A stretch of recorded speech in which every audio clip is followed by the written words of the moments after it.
Bramwell in Mercer County, where town leaders are continuing to try to pay back unpaid tax debt to the Internal Revenue Service. Now the town's mayor says that the debt has been dramatically reduced.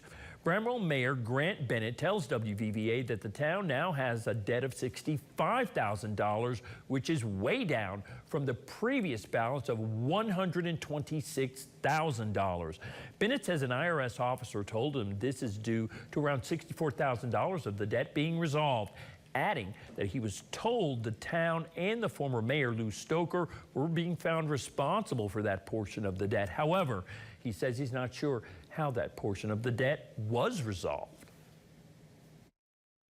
The former mayor, Lou Stoker, was being assessed for that $64,000 and change, as well as the town. Just that's apparently how the IRS works it.